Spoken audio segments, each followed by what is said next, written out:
누구나 고수가 될 수 있다. 당신을 주식 고수로 만들어드리는 새로운 분이 고수회전을 찾아주셨는데요. 정재훈 고수님 소개드립니다. 반갑습니다. 안녕하세요.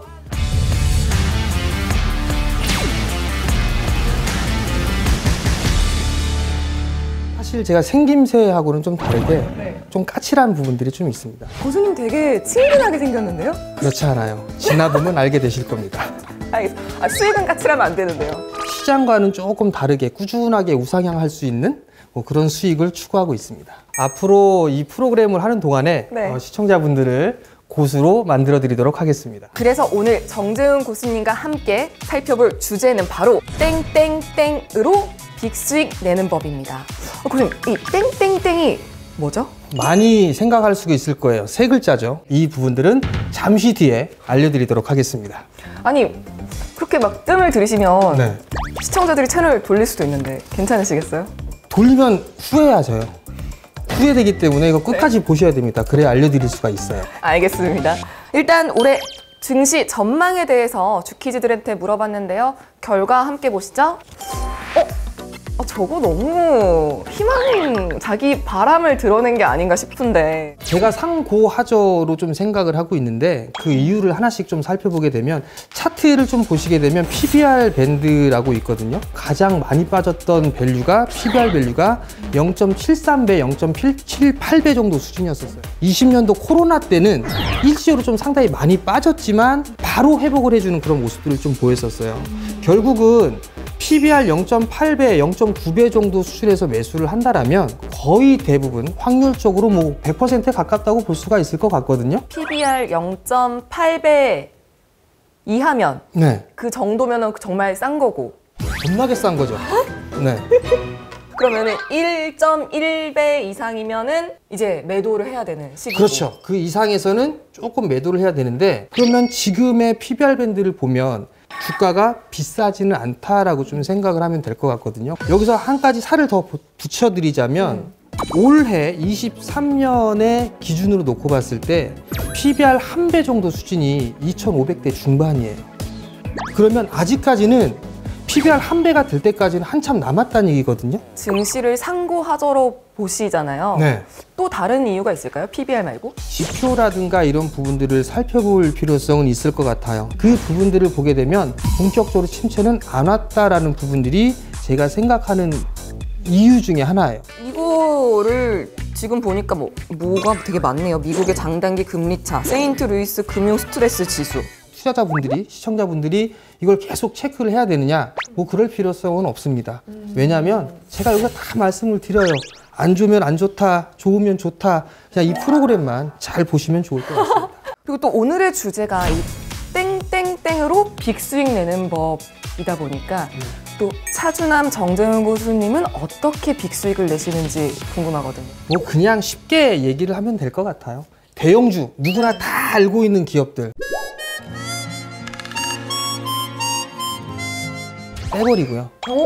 제일 기대감이 높고 바라는 그런 섹터가 사실 스몰캡이에요. 시가총액이 좀 적은 종목군들, 즉 이거를 스몰캡이라고 얘기를 하거든요. 고수님, 상반기에 반등 시도가 나오면 대형주로 수급이 몰릴 것 같은데 근데 스몰캡을 공략해야 돼요? 대형주는 안정적인 측면에 있어서 수익을 낼 수 있다면 스몰캡은 더 고수익을 낼 수 있는 부분이기 때문에 스몰캡을 선호한다. 저평가되어 있는 기업들이 훨씬 더 많아요. 스몰캡 중에. 스몰캡 중에서? 대형주 섹터의 PBR로만 보게 되면 지금 0.9배가 좀 넘어 있는 그런 상황이거든요. 근데 중소형주 중에서는 PBR이 0.8배 이하권역에 있는 기업들이 상당히 좀 많아요. 싼 주식들이 좀 상당히 많아요. 다만 알려지지 않았던 그런 상황이 되다 보니까 시세의 흐름들이 나오지 않는 그런 상황들이거든요. 결국은 시장이 안정을 찾게 되면 재평가를 받는 그런 기업들은 늘어날 수밖에 없어요. 그러면 싼 주식분들 같은 경우는 시세의 흐름들이 충분히 좀 나올 수 있다. 결론은 살 때 사라. 보통 이게 기업들이 너무나 많다 보니까 리포트나 이런 것들이 안 나오는 기업들이 좀 상당히 많이 있어요. 저는 근데 그거를 직접 탐방을 다녀오고 그리고 나서 직접 투자를 하는 성향이거든요. 사무실이 있나 없나 체크하러. 그렇죠. 공장 잘 돌아가는지 보고 네. 차량이 왔다 갔다 많이 하는가. 거래가 많이 그렇죠. 이루어지는가. 월급은 따박따박 나오나. 중요하죠. 중요하죠. 네. 여러 가지들을 좀 체크를 해서 이 회사 좀 투자를 해야겠다. 그러면 투자를 하고 이 방송을 통해서 아마 소개를 시켜드리지 않을까 싶습니다. 또 탐방 가시는 거 말고 또 스몰캡 종목을 찾으실 때 어떤 거 하세요? 우선 좀 봐야 될 부분들은 네. 사실 숫자예요. 실적이 무조건 나오는 기업을 위주로 해야 되는 상황이거든요. 올해보다 더 좋은 기업들, 그런 기업들을 투자를 하게 되면 오히려 더 좋은 수익이 날 수 있지 않을까라고 좀 생각을 하는데, 그다음에 제가 중요시하게 보는 거, 적자가 많이 났어요. 턴어라운드가 되는 기업들, 그때 늦은 거 아니에요? 들어가면? 아직까지 주가는 올라가지 못한 그런 기업들, 즉 스몰캡들이 많이 있어요. 그러면 그런 기업들을 만약에 매수를 한다면 수익이 날 수 있을까요? 없을까요? 있죠. 그럼 사야죠. 턴어라운드에 대해서는 좋은 예시를 할 수 있는 종목이 있습니다. 성광밴드라는 기업을 한번 볼 수가 있을 것 같아요. 네. 성광밴드가 과거에는 적자가 났다가 흑자가 났다 그랬어요. 근데 갑작스럽게 22년도 때의 실적이 확 좋아지기 시작을 했어요. 그러네요. 그러면서 주가가 쫙 상승을 해주는 모습들이 나왔죠. 근데 여기서 더 좋은 거, 23년도의 전망은 훨씬 더 좋아요. 주가가 많이 올라가 있는 상태에서 조정을 받았단 말이에요. 주가가 많이 싸요. 근데 올해 실적은 더 좋아.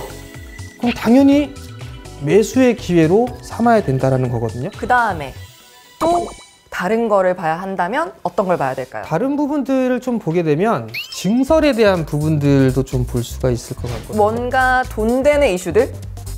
그렇죠. 제가 갈비집을 해요. 근데 네. 이 가게를 확장을 해요.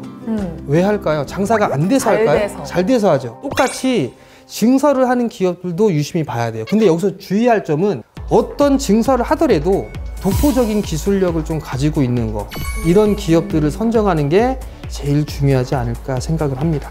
교수님, 이 돈 되는 이슈들 중에 네. 증설 말고 또 다른 게 있을까요? 정부 정책이죠. 정부 정책도 중요하고요. 네. 대기업의 방향성도 중요해요. 근데 그게 어쨌든 정부 정책이나 세계 시장에 영향을 받은 거잖아요, 대기업. 그렇죠. 최근 들어서 많이 올라간 섹터를 보게 되면 로봇 쪽이나 최근에 인공지능이나 네. 이런 쪽이 상당히 많이 올라갔어요. 그 이유가 딱 한 가지예요. 뭐예요? 대기업에서 투자하겠다. 삼성전자에서 로봇 사업에 투자를 하겠다라는 것 때문에 이미 큰 급등이 나왔던 상황이거든요. 그런 것처럼 정부 정책이라든가 기업의 방향성이 스몰캡 섹터에 고수익을 내는 종목군들이 많이 생길 수가 있어요. 그렇기 때문에 이런 부분들도 체크를 해야 되고, 사실 체크하기가 좀 힘들어요. 좀 번거롭지만 신문 스크랩 하듯이 그런 자료들은 좀 모으는 부지런함이 좀 필요하지 않을까 싶습니다. 그렇게 다 세 가지 이슈. 그렇게 할 필요가 없고요. 그냥 이 프로그램 보시면 다 말씀을 드리잖아요. 이렇게 꾸준하게. 그럼요. 네, 그렇기 때문에 사도남의 눈에 들어온 종목 알려주시면 안 될까요? 하나 좀 말씀을 좀 드리면, 사실 2차 전지 쪽 섹터의 종목이에요. 이 기업은. 근데 소재라든가 부품이라든가 이런 기업들은 많이 올랐거든요. 근데 이 기업 같은 경우는 2차 전지 장비 쪽 업체로 좀 보시면 좋을 것 같아요. 네. TSI라는 기업이에요. 이 기업의 실적을 먼저 딱 한번 봐보세요. 22년이죠. 22년도에 턴어라운드가 돼요. 그리고 23년도에 최고 실적, 즉 올해 최고 실적을 낼 것으로 전망을 해 나가고 있어요. 아니, 무슨 이슈가 있었길래 턴어라운드에 성공한 거죠? 수주잔고를 좀 보면 확인을 할 수가 있을 것 같거든요. 수주잔고가 어마무시해요. 수주잔고 작년 3분기 기준으로 2천억 가까이 수주잔고가 있어요. 이게 이제 수주잔고 3분기 기준, 작년 22년 3분기 기준이었으니까 4분기와 올 연초에 수주한 것만 해도 상당히 많아요. 약 한 1,300억 가까이 수주를 했어요.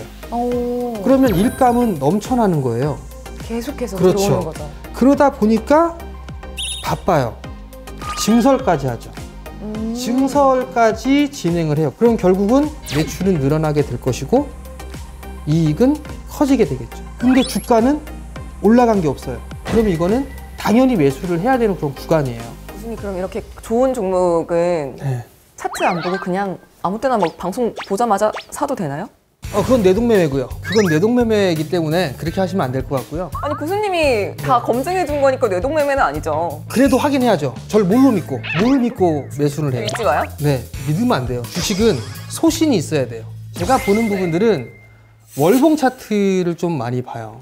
60개월 선 위에서 주가가 형성이 되어 있는 기업들이 가장 좋다라고 좀 보시면 좋을 것 같고요. PSI가 대표적으로 그런 기업이다라고 좀 보시면 좋을 것 같은데, 주식은 정배열권역에서 큰 시세의 흐름들이 나와요. 근데 가장 중요한 건 일봉 차트가 정배열이 되어 있다고 해서 무조건적으로 가는 게 아니라 월봉 차트가 정배열권역에 있어줘야 돼요. 그것도 초입에. 그래야지만 큰 시세의 흐름들이 나올 수가 있는데, 좀 더 구체적인 부분들이나 노하우가 있는데요. 네. 이 부분들은 다음 기회에 좀 말씀을 드리도록 하겠습니다. 대신에 상고하저에 맞게 제가 제안을 해드릴 수 있는 그런 섹터가 하나 있거든요. 오. 이 부분들은 잠시 뒤에 말씀을 좀 드리겠습니다. 아, 밀당 잘하시네요, 교수님.